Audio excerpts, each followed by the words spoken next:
أما بعد فأعوذ بالله من الشيطان الرجيم بسم الله الرحمن الرحيم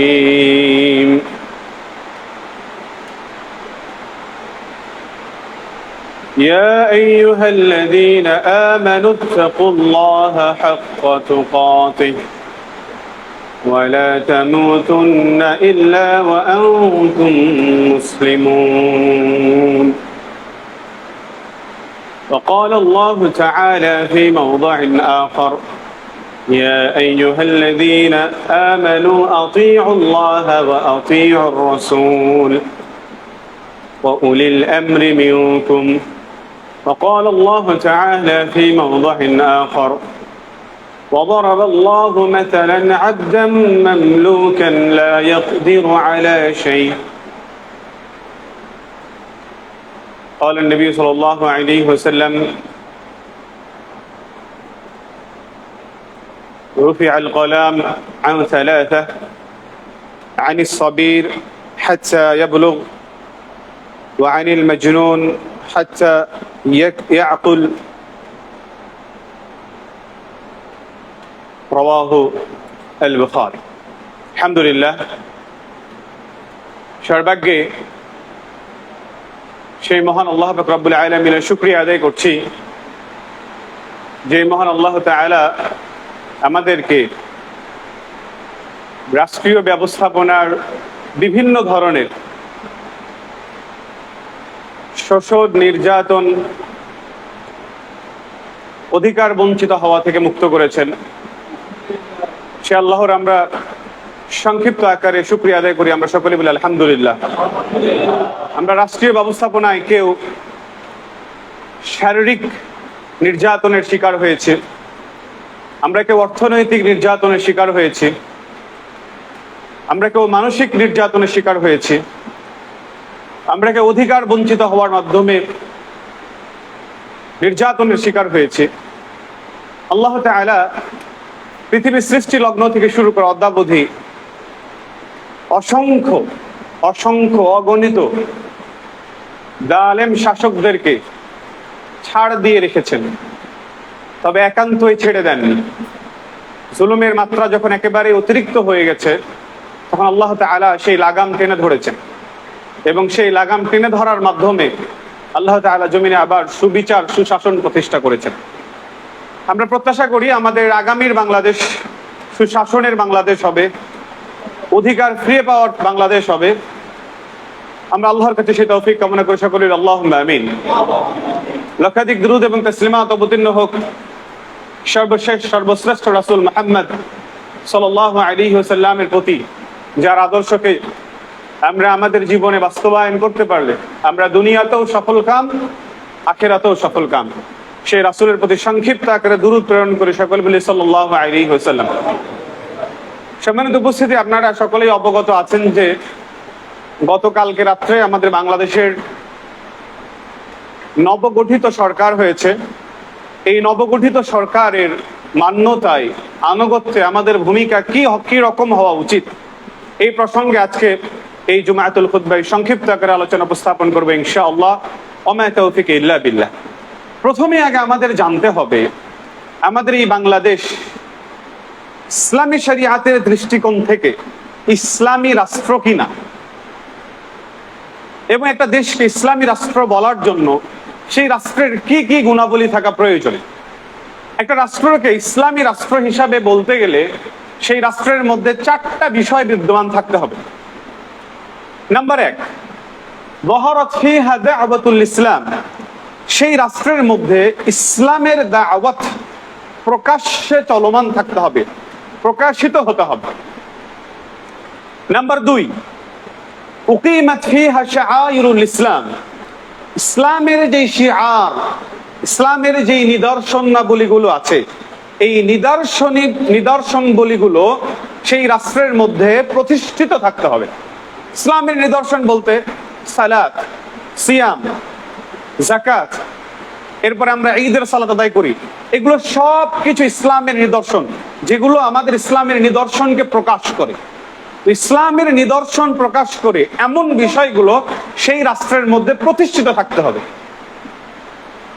number 3,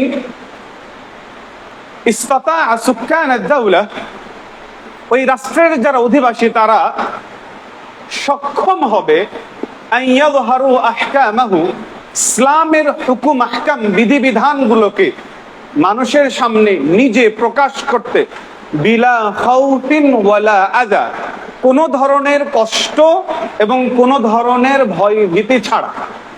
অর্থাৎ কোন দেশের অধিবাসীরা, কোন দেশের জনগণেরা যদি ইসলামের বিধিবিধানগুলোকে কোনো ধরনের আশঙ্কা, কোনো ধরনের ভয় ভীতি, কোনো ধরনের কষ্ট ছাড়া পালন করতে পারে, তাহলে বুঝতে হবে সেই দেশে ইসলাম আছে। নাম্বার 4, ওয়াকানা সুলতানু ফিহা লিল মুসলিমিন, এবং সেই দেশের রাষ্ট্রপ্রধান, সেই দেশের রাষ্ট্রনায়ক, সেই দেশের শাসক হবে মুসলমানদের শাসক, তার মানে মুসলিম শাসক। এই 4টা বিষয় যদি কোনো রাষ্ট্রের মধ্যে থাকে, দেশের মধ্যে থাকে, তাহলে সেই দেশ হচ্ছে ইসলামী দেশ, ইসলামী রাষ্ট্র। আবার বলছে ইসলামের দাওয়াত প্রকাশিত হবে, ইসলামের নিদর্শন সমূহ প্রতিষ্ঠিত থাকবে, ইসলামের বিধিবিধানগুলো জনসাধারণ নির্ভয়ে নিঃশঙ্কায় পালন করবে, এবং সেই দেশের রাষ্ট্রপ্রধান হবে মুসলিম। এই 4টা শর্তকে যদি আমরা আমাদের বাংলাদেশের প্রেক্ষাপটে মেলাতে যাই, তাহলে আমরা সহজেই দেখতে পাই যে আমাদের বাংলাদেশে 4টা বিষয় বিদ্যমান আছে। সুতরাং আমরা আমাদের বাংলাদেশকে মুসলিম রাষ্ট্র হিসাবে নিঃসংকোচে ইসলামী শরিয়াহ দৃষ্টিকোণ থেকে বলতে পারি। এই ইসলামী রাষ্ট্র, এই রাষ্ট্রের রাষ্ট্রপ্রধান যে কোনো সাধারণ ব্যক্তি, যে কোনো ব্যক্তি চাইলেই হতে পারবে না। ইসলামী রাষ্ট্রের রাষ্ট্রপ্রধান হওয়ার জন্য ইসলামী শরিয়াহ দৃষ্টিকোণ থেকে তার মাঝে বিশেষ কিছু গুণ, বিশেষ কিছু শর্ত থাকতে হবে। এই বিশেষ কিছু গুণ এবং বিশেষ কিছু শর্ত থাকলে সেই ব্যক্তি ইসলামী রাষ্ট্রের রাষ্ট্রপ্রধান হতে পারবে। এবং কোরআন হাদিসকে গবেষণা করলে দেখা যায় যে সেই বিশেষ গুণ বা সেই বিশেষ শর্ত হচ্ছে 7টি। 7টা গুণ, 7টা শর্ত বিদ্যমান থাকলে সেই ব্যক্তি ইসলামী রাষ্ট্রের রাষ্ট্রপ্রধান হতে পারবে। তার মধ্যে 1 নম্বর, সেই ব্যক্তিকে হতে হবে মুসলমান। কোন কাফের ব্যক্তি, কোন বিধর্মী ব্যক্তি ইসলামী রাষ্ট্রের শাসক, রাষ্ট্রপ্রধান হতে পারবে না। আল্লাহ তাআলা বলছেন, ওয়ালাই ইয়াজআলাল্লাহু লিল কাফিরিনা আলাল মুসলিমিনা সাবিলা, আল্লাহ তাআলা কাফেরদের জন্য মুসলমানদের উপরে কর্তৃত্ব করবে এমন কোন রাস্তা খোলা রাখেন নাই। সুতরাং কাফেরেরা মুসলমানদের উপরে সে কর্তৃত্ব করবে, ক্ষমতা চালাবে, রাষ্ট্র চালাবে, এইরকম অবকাশ আল্লাহ তাআলা দেন নাই।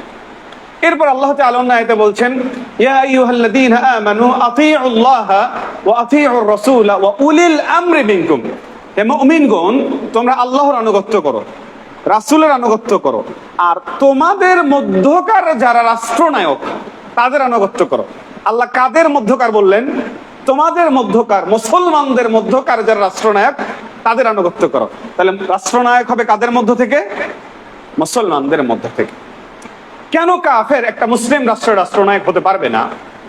এর কারণ যদি আমরা ব্যাখ্যা করি, তাহলে একজন কাফের রাষ্ট্রনায়ক কখনোই চাইবে না সেই দেশে ইসলামের প্রচার প্রসার ঘটুক।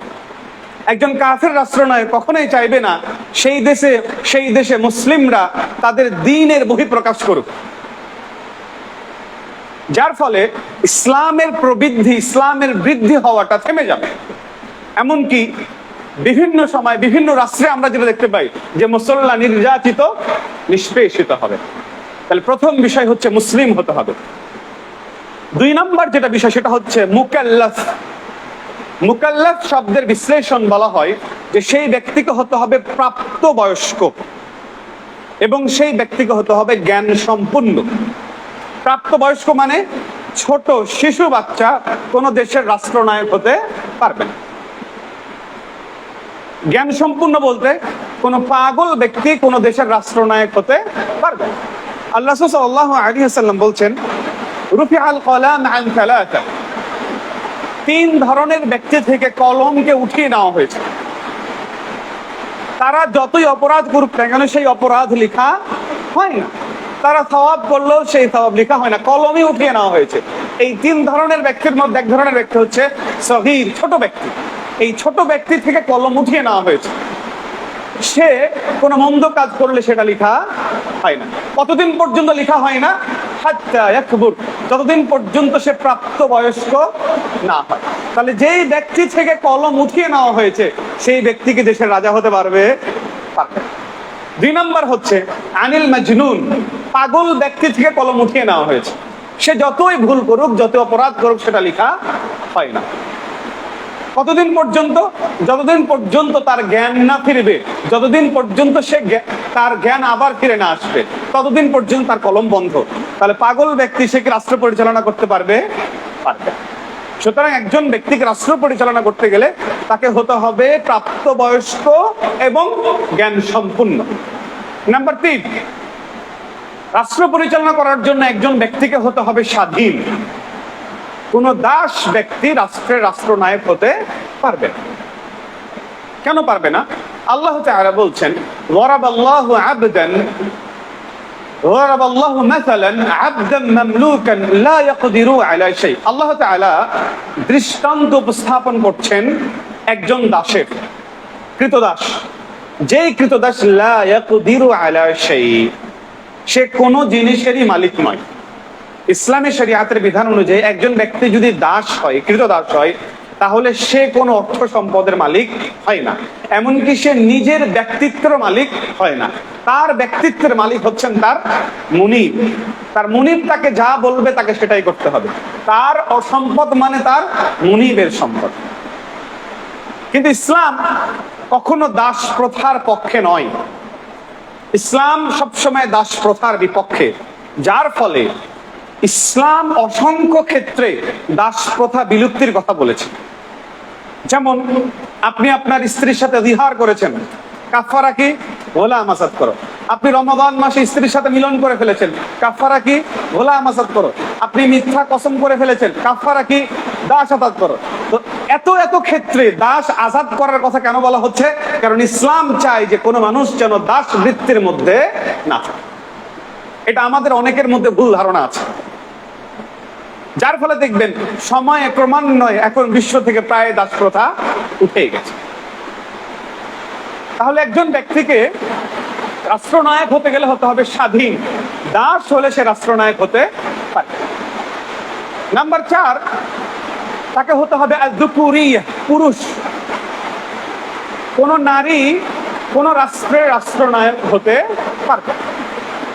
দলিল, আল্লাহ রাসূল সাল্লাল্লাহু আলাইহি সাল্লামের কাছে যখন সংবাদ পৌঁছলো যে পারস্যবাসীরা কিসরার মেয়েকে তাদের রাজা বানিয়েছে, এই সংবাদ যখন রাসূলুল্লাহ সাল্লাল্লাহু আলাইহি সাল্লামের কাছে পৌঁছলো, যখন রাসূলুল্লাহ সাল্লাল্লাহু আলাইহি সাল্লাম বললেন, লা ইউফলিহা কওমুন, ওই সম্প্রদায় কখনো সফল কাম হতে পারবে না, ওয়াল্লাউ আমরাহুম ইমরাআতান, যারা তাদের রাষ্ট্রের দায়ভার মহিলার উপরে অর্পণ করেছে।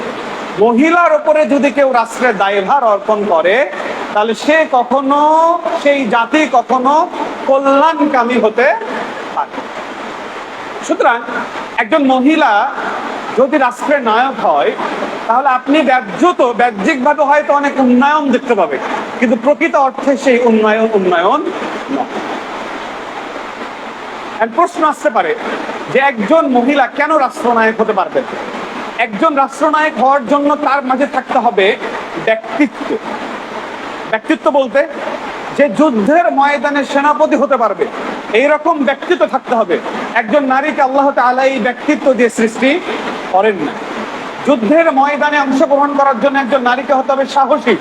আল্লাহ তাআলা একজন নারীকে ওই সাহস দিয়ে সৃষ্টি করেননি। একজন রাষ্ট্রনায়ককে বিভিন্ন পুরুষদের সাথে বিভিন্ন বৈঠকে বসতে হবে। আল্লাহ তাআলা নারীদের জন্য বিভিন্ন পুরুষদের সাথে বসে বৈঠক করা বৈধ করেননি।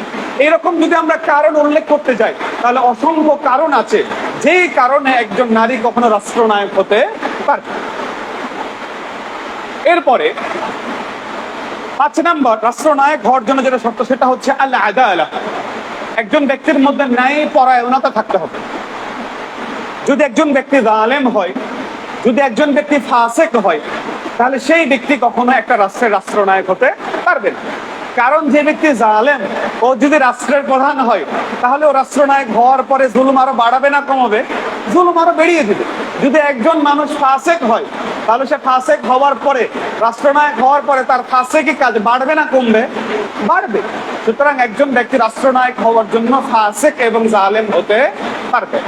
দলিল, আল্লাহ তাআলা ইব্রাহিম আলাইহিস সালাতু ওয়াস সালামকে বললেন যে ইন্নী জাইলুকা লিন-নাসি ইমামা। ইব্রাহিম আলাইহিস সালাতু ওয়াস সালাম, আমি তোমাকে তোমার সম্প্রদায়ের রাজা বানাবো, আমি তোমাকে তোমার সম্প্রদায়ের শাসক বানাবো। তখন ইব্রাহিম আলাইহিস সালাতু ওয়াস সালাম খুব আগ্রহী হয়ে, খুব উৎসুক হয়ে বলেন, ওমিন যুররিয়াতি, আল্লাহ আপনি তো আমাকে রাজা বানাবেন বুঝলাম, আমার বংশধরের লোকজনদেরকেও কি রাজা বানাবেন? আমার বংশধরের লোকজনদেরকে শাসক বানাবেন? তখন আল্লাহ তাআলা বলেন, লা ইয়ানালু আহাদিয যালিমিন, আমি যে তোমাকে অঙ্গীকার করলাম, এই অঙ্গীকার কখনো জালেমদের উপরে বর্তাবে না। সুতরাং তোমার সম্প্রদায়ের যদি কেউ ভালো হয়, তাহলে আমার এই অঙ্গীকার বর্তাবে, কিন্তু কেউ যদি জালেম হয়, তাহলে এই রাজা বানানোর অঙ্গীকার তার উপরে আর কখনো বর্তাবে না। সুতরাং একজন ব্যক্তি জালেম এবং ফাসিক হলে সে কখনো একটা দেশের রাজা হতে পারবে না। 6 নম্বর হচ্ছে আল কাফাআতুল আকলিয়াহ ওয়ান নাফসিয়াহ। একজন ব্যক্তিকে রাষ্ট্রনায়ক হওয়ার জন্য তার প্রত্যুৎপন্নী মতো থাকতে হবে, খুবই বুদ্ধিমান হতে হবে, বিচক্ষণ হতে হবে। একজন রাষ্ট্রনায়ককে তাৎক্ষণিক বিভিন্ন সিদ্ধান্ত নিতে হয়। একটা সমাজের একজন দুর্বল মেধা সম্পন্ন ব্যক্তি, যার বোধ শক্তি কম, তাকে যদি আপনারা সমাজের নেতা বানান, পক্ষান্তরে একজন বুদ্ধিমান খুব বিচক্ষণ ব্যক্তি আছে, তাকে যদি বানান, উভয়ের মধ্যে কাকে নেতা বানালে সেই সমাজ সংস্কারের কাজ, সমাজের কাজ বেশি হবে? যে বিচক্ষণ ব্যক্তি। আল্লাহ সাল্লাল্লাহু আলাইহি সাল্লাম বলেছেন, আল মুমিনুল কওয়ি খায়রুম মিনাল মুমিনিল যায়ীফ। একজন শক্তিশালী মুমিন সে দুর্বল মুমিনের চাইতে উত্তম। সুতরাং রাষ্ট্রনায়ক হওয়ার জন্য বুদ্ধি সম্পন্ন এবং ব্যক্তিত্ব সম্পন্ন ব্যক্তি হতে হবে। 7 নম্বর হচ্ছে একজন ব্যক্তিকে রাষ্ট্রনায়ক হওয়ার জন্য তার মাঝে আল ইলম, জ্ঞান থাকতে হবে, জ্ঞানী হতে হবে। শুধু বুদ্ধি থাকলে হবে না, জ্ঞানী হতে হবে, শিক্ষিত হতে হবে। দলিল, আল্লাহ তাআলা তালুত আলাইহিস সালাতু ওয়াস সালামকে তার সম্প্রদায়ের রাজা করে যখন বানালেন, তখন তার সম্প্রদায়ের লোকেরা তালুত আলাইহিস সালাতু ওয়াস সালামকে রাজা হিসেবে মেনে নিবে না। কেন তালুতকে রাজা হিসেবে মেনে নিবে না? তার কারণ হিসেবে তার সম্প্রদায়রা বলছে, তালুত এমন একজন ব্যক্তি যার অর্থনৈতিক বা স্থানীয়ভাবে এরকম ঐশ্বর্য নেই। সুতরাং যার স্থানীয়ভাবে ওইরকম ঐশ্বর্য নেই, যার অর্থনৈতিকভাবে ওইরকম ঐশ্বর্য নেই, এইরকম ব্যক্তিকে আমরা রাজা হিসাবে মানব না। তখন আল্লাহ তাআলা বললেন, ওয়াজাদাহু বাসতাতান ফিল ইলমি ওয়াল জিসম। তালুতের অর্থনৈতিক স্থানীয় ঐশ্বর্য না থাকতে পারে, কিন্তু আমি তালুতকে জ্ঞানী করে, শিক্ষিত করে এবং গাঠনিকভাবে শক্তিশালী করে সমৃদ্ধ করেছি। সুতরাং সে তোমাদের শাসক হওয়ার, রাজা হতে সক্ষম। রাজা হতে গেলে অর্থনৈতিক ঐশ্বর্য থাকতে হবে না, রাজা হতে গেলে হতে হবে আপনার শিক্ষিত, রাজা হতে গেলে হতে হবে আপনার গাঠনিকভাবে, শারীরিকভাবে শক্তিশালী, যেটা আল্লাহ তাআলার এই আয়াত দ্বারা স্পষ্ট হয়। এই 7টা গুণ যার মধ্যে থাকবে, তিনি একজন ইসলামী রাষ্ট্রের রাষ্ট্রনায়ক হতে পারবেন। আমি খুবই সংক্ষিপ্ত আকারে আবার 7টা জিনিস বলছি। প্রথমত, মুসলিম হতে হবে। দ্বিতীয়ত, জ্ঞান সম্পূর্ণ এবং প্রাপ্তবয়স্ক হতে হবে। তৃতীয়ত, স্বাধীন হতে হবে। চতুর্থত, পুরুষ হতে হবে। পঞ্চমত, সেই ব্যক্তি জ্ঞানে এবং ব্যক্তিত্বে যথেষ্ট বুদ্ধি সম্পন্ন হতে হবে। নাম্বার 6, সেই ব্যক্তি ন্যায় পরায়ণ হতে হবে। নাম্বার 7, সেই ব্যক্তি শিক্ষিত হতে হবে। এই 7টা গুণ যদি কোনো ব্যক্তির মধ্যে থাকে, তাহলে সেই ব্যক্তি একটা ইসলামী রাষ্ট্রের রাষ্ট্রনায়ক হতে পারবে। এখন আপনাদের মনের মাঝে প্রশ্ন আসছে যে এই ইসলামী রাষ্ট্রনায়ককে আমরা কিভাবে আমাদের রাষ্ট্রের অধিপতি বানাবো? রাষ্ট্রের অধিপতি বানানোর বর্তমান সময়ের আমরা যদি প্রেক্ষাপটগুলোকে বিশ্লেষণ করি, তাহলে টোটাল 4টা প্রেক্ষাপটে একজন ব্যক্তিকে রাষ্ট্রনায়ক বানানো যায়। এই 4টা প্রেক্ষাপটের মধ্যে 2টা প্রেক্ষাপট, 2টা ধরন যেটা ইসলামী শরিয়াত সমর্থিত, আর 2টা ধরন আছে যেটা ইসলামী শরিয়াত অসমর্থিত। ইসলামী শরিয়াত সমর্থিত পদ্ধতির মধ্যে একটা হচ্ছে বাইআত নেওয়া। একজন রাষ্ট্রনায়ক মারা যাওয়ার পরে সেই দেশের নেতৃস্থানীয় ব্যক্তিবর্গ একজন ব্যক্তির হাতে বাইআত নেওয়ার মাধ্যমে তাকে রাষ্ট্রনায়ক হিসেবে চয়ন করবেন। যেমনটা রাসূলুল্লাহ সাল্লাল্লাহু আলাইহি সাল্লাম মারা যাওয়ার পরে সাহাবায়ে কেরামরা আবু বকর রাদিয়াল্লাহু আনহুর হাতে বাইআতের মাধ্যমে তাকে খলিফা নির্বাচন করেছিলেন। এবং রাসূলুল্লাহ সাল্লাল্লাহু আলাইহি সাল্লাম নিজে বলেছেন, আমি মারা যাওয়ার পরে আমার পরবর্তী সময়ে অসংখ্য খলিফা হবে। তখন সাহাবারা জিজ্ঞাসা করলেন, আল্লাহ রাসূল আপনি এদের ব্যাপারে আমাদেরকে কি নির্দেশনা দেন? তখন রাসূলুল্লাহ সাল্লাল্লাহু আলাইহি সাল্লাম বললেন, তোমরা একের পর এক খলিফাদের হাতে বাইআত নিবা। সুতরাং ইসলামের সিস্টেম হচ্ছে, একজন রাষ্ট্রনায়ক মারা যাবে, শীর্ষস্থানীয় ব্যক্তিবর্গ পরবর্তী একজন ব্যক্তিকে চয়ন করে তার হাতে বাইআত দিবে। ইসলামের সমর্থিত পদ্ধতি একটা। 2 নম্বর হচ্ছে, একজন ইসলামী খলিফা জীবিত থাকা অবস্থাতেই তিনি নির্বাচন করে যাবেন আমার পরে কে রাষ্ট্রনায়ক হবে। যেমনটি আবু বকর রাদিয়াল্লাহু আনহু তার জীবদ্দশায় চয়ন করে গেছিলেন যে আমার পরে রাষ্ট্রনায়ক হবে ওমর রাদিয়াল্লাহু আনহু। ওমর রাদিয়াল্লাহু আনহু তার জীবদ্দশায় বলে গিয়েছিলেন যে এই যে 6 জন ব্যক্তি যাদেরকে আল্লাহ সাল্লাল্লাহু আলাইহি সাল্লাম জান্নাতি ঘোষণা করেছেন, তোমাদের দায়ভার ওই 6 জন ব্যক্তির উপরে থাকুক। এই 6 জন ব্যক্তিদের মধ্যে থেকে তোমরা চয়ন করে নিও একজন ব্যক্তিকে তোমাদের শাসক হিসেবে। সুতরাং ইসলামের দ্বিতীয় পদ্ধতি হচ্ছে রাষ্ট্রনায়ক নির্বাচন করার জন্য, যে একজন রাষ্ট্রনায়ক চয়ন করে যাবে আমার পরে রাষ্ট্রনায়ক কে হবে। এই দুইটা হচ্ছে ইসলাম সমর্থিত পদ্ধতি।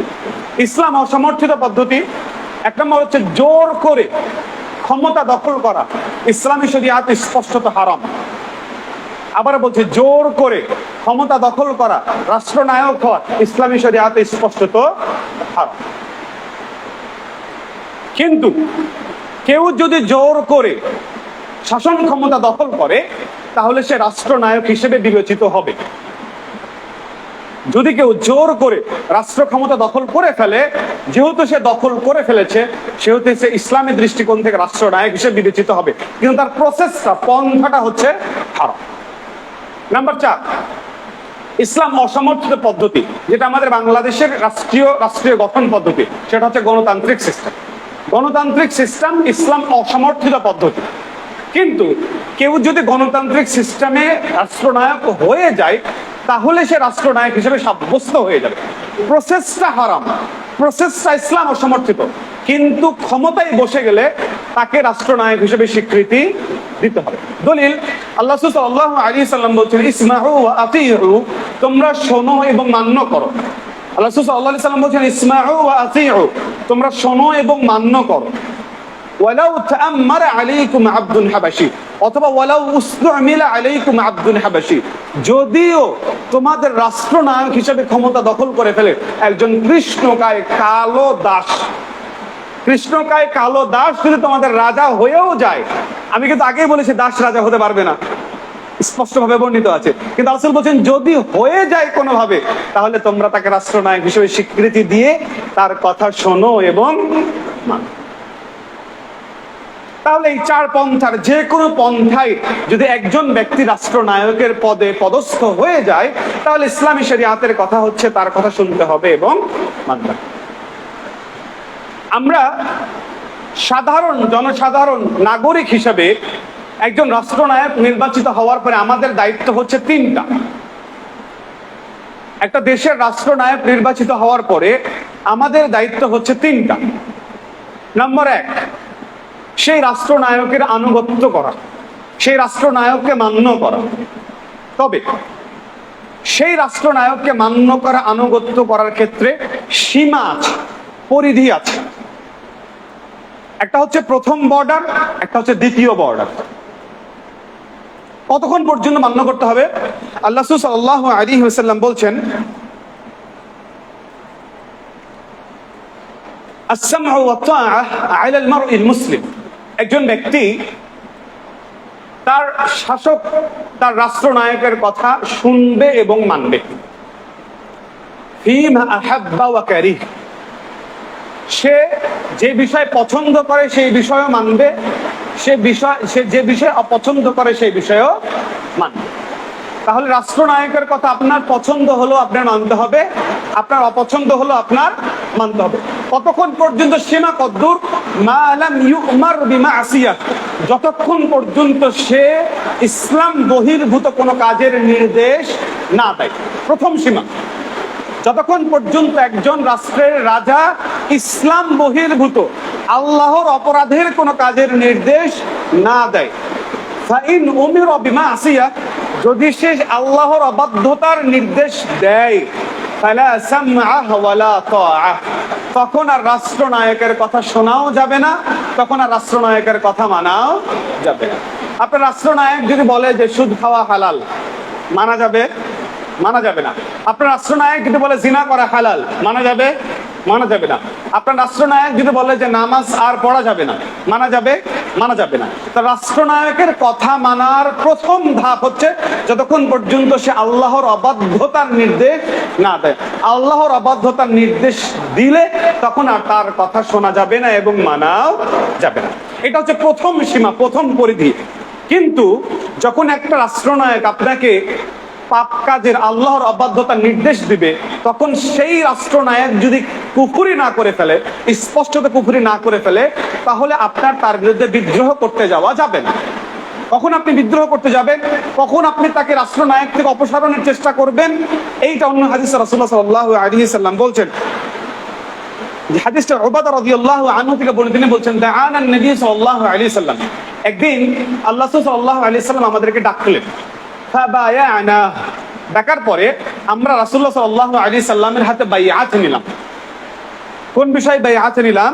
তিনি বলছেন যে আলা সামঈ ওয়া তাআতি ফি মানশাতিনা ওয়া মাকরাহিনা, আমাদের পছন্দনীয় অপছন্দনীয় উভয় অবস্থাতেই আমরা তার কথা মানব, এই বিষয়ে বাইআত নিলাম। ওয়া উসরিনা ওয়া ইউসরিনা, আমাদের সচ্ছল অবস্থায় অসচ্ছল অবস্থায় সব অবস্থাতেই আমরা আমাদের রাষ্ট্রনায়কের, রাজার কথা শুনবো এবং মানবো। ওয়াজারাতান আলাইনা, এমনকি যদি আমাদের উপরে অন্য কাউকে প্রাধান্য দিয়ে ফেলে তবু আমরা তার কথা মানবো। ওয়া আল্লা নুনাজিআল আমরা আহলাহু, এবং রাষ্ট্রনায়ক হয়ে আছেন যিনি, তাকে তার পদ থেকে আমরা পদস্থ করব না, পদস্থ করবেন। রাসূল নিষেধ করলেন যে কেউ যদি রাষ্ট্রনায়কের পদে পদস্থ থাকে, তোমরা এই বাইআত করো যে তোমরা তাকে তার পদ থেকে অপসারণ করবে না। কতক্ষণ পর্যন্ত? আল্লাহ সাল্লাল্লাহু আলাইহি ওয়াসাল্লাম বলেন ইল্লা আন তারা কুফরান বাওয়াহা, যতক্ষণ পর্যন্ত তোমরা তার মাঝে স্পষ্ট কুফরি দেখতে না পাও। যদি তোমরা তার মাঝে স্পষ্ট কুফরি দেখতে পাও, তখন তোমরা তাকে তার পদ থেকে অপসারণের প্রচেষ্টা করবে। শুধু স্পষ্ট কুফরি দেখলেই হবে না।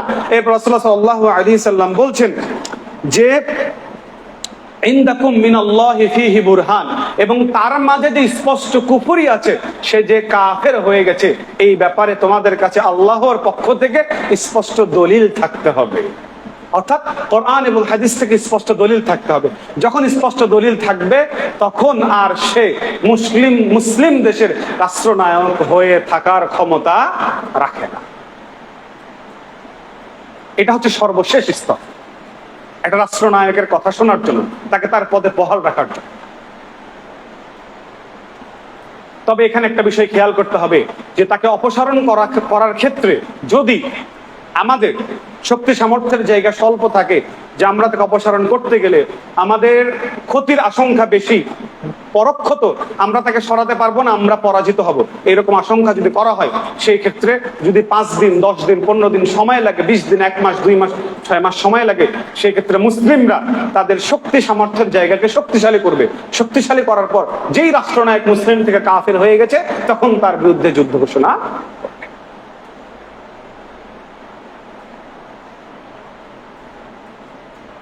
সে যদি আমাদের প্রতি পরোক্ষত জুলুম করে, তাহলে সেই ক্ষেত্রে আমাদের জন্য করণীয় কি? এটাও সাহাবীদের মনে ঘুরপাক ছিল। রাসূল সে যদি আমাদের প্রতি জুলুম করতে থাকে, সেই ক্ষেত্রে আমরা কি করব? তখন রাসূলুল্লাহ সাল্লাল্লাহু আলাইহি সাল্লামের স্পষ্ট হাদিস যে যদি তারা তোমাদের প্রতি জুলুম করে, তাহলে একজন ওলিউল আমর, রাষ্ট্রনায়কের যা হক, তোমরা সেই হক তাদেরকে প্রদান করবা এবং তোমাদের হকের বিষয়টা আল্লাহ তাআলার কাছে তোমরা চাইবে। তাহলে সাধারণত ছোটখাটো জুলুমের ক্ষেত্রে তার হক তাদেরকে দিয়ে দিব এবং আমাদের হকের কথা, আমাদের বিচারের কথা আমরা আল্লাহ তাআলাকে জানাবো। এটা হচ্ছে আমরা সাধারণ জনগণ হিসেবে রাষ্ট্রনায়কের কতটুকু মান্য করব। কিন্তু একজন রাষ্ট্রনায়ক যিনি রাজা হয়েছেন, তিনি রাষ্ট্রনায়ক রাজা হওয়ার পরে এক দেশের ক্ষেত্রে তার দায়িত্ব কি? একজন রাষ্ট্রনায়ক দেশের রাজা হওয়ার পরে তার প্রধান দায়িত্ব হচ্ছে দুইটা। প্রধান দায়িত্ব হচ্ছে দুইটা। এক নম্বর হচ্ছে হিরাসাতুদ্দিন, দ্বীনকে সংরক্ষণ করা। 2 নম্বর হচ্ছে সিয়াসাতুদ দুনিয়া, দুনিয়াবী বিষয়কে পরিচালনা করা। একজন রাষ্ট্রনায়ক ইসলামের মূল নীতিকে খেয়াল করে, মূল নীতির উপর লক্ষ্য করে এবং সালাফরা যেই বিষয়ের উপর ঐক্যমত হয়েছেন সেটার প্রতি খেয়াল করে তিনি দ্বীনকে সংরক্ষণ করবেন। এবং দ্বীনকে সংরক্ষণ করার জন্য যত বিষয়াবলী এর মধ্যে অন্তর্ভুক্ত আছে সব তাকে পালন করতে হবে। একজন অপরাধী চুরি করেছে, তার দণ্ডবিধি যা হওয়া উচিত, যা হওয়া প্রয়োজন, সেটা সে ইসলামী রাষ্ট্রতন্ত্রের আলোকে করবে। একজন ব্যক্তি জিনা করেছে, জিনা করার ফলে তার যে বিধান সেই বিধান সে কায়েম করবে। একজন অপরাধী চুরি করেছে, চুরি করার ফলে তার যে বিধান সেই বিধান কায়েম করবে। ঈমানের যে রুকুনগুলো আছে, ঈমানের রুকুনগুলো সে রাষ্ট্রের মধ্যে বাস্তবায়ন করবে। ইসলামের যে রুকুনগুলো আছে, ইসলামের রুকুনগুলো সে রাষ্ট্রের মধ্যে বাস্তবায়ন করবে। ইহসানের যে রুকুনগুলো আছে, ইহসানের রুকুনগুলো সে দিনের মধ্যে বাস্তবায়ন করবে। সর্বসাকুল্যে দ্বীনকে সংরক্ষণ করার জন্য একজন রাষ্ট্রনায়কের যা করা প্রয়োজন সে তা করবে। এটা হচ্ছে প্রথম কাজ। 2 নম্বর কাজ হচ্ছে মানুষের দুনিয়াবী বিষয়ে যা কিছু করা প্রয়োজন সে সেটা করবে। যেমন আমরা এখন আমাদের পাশে রাস্তা আছে, এই যে রোড, রাস্তা, এটাকে উন্নয়ন করা এটা আমাদের দ্বীনের সাথে সংশ্লিষ্ট কোনো বিষয় নয়, বরং দুনিয়াবী বিষয়। আমরা এখন বিদ্যুতের সহায়তা নিচ্ছি, আমরা ইন্টারনেটের সহায়তা নিচ্ছি, ইত্যাদি ইত্যাদি দুনিয়াবি যত কাজ আছে এই সকল কাজগুলোকে উন্নয়ন করা এবং পর্যবেক্ষণ করা একজন রাষ্ট্রনায়কের কাজ। সুতরাং আলোচনার পরিশেষে আমরা আল্লাহ তাআলার কাছে দোয়া করি বর্তমানে নবগঠিত যে সরকার আছে এই সরকার যেন ইসলামী শরীয়তের আলোকে তার যে দায়িত্ব আছে সেই দায়িত্ব যেন পালন করেন এবং আল্লাহ তাআলা যেন তাকে সেই তৌফিক দান করেন। আমরা সকলে বলি আল্লাহুম্মা আমিন। এবং তার সামনের যে পথ চলা আছে এই পথ চলাকে যেন আল্লাহ তাআলা সহজ করে দেন, সকলে বলি আল্লাহুম্মা আমিন। এবং আমরা সাধারণ নাগরিক হিসেবে রাষ্ট্রের নায়কের অনুসরণে আমাদের জন্য যা করণীয় আছে এই করণীয়গুলো যেন আল্লাহ তাআলা আমাদের করা তৌফিক দান করেন, সকলে বলি আল্লাহুম্মা আমিন। ওয়া আখিরু দাওয়ানা আলহামদুলিল্লাহি রাব্বিল আলামিন।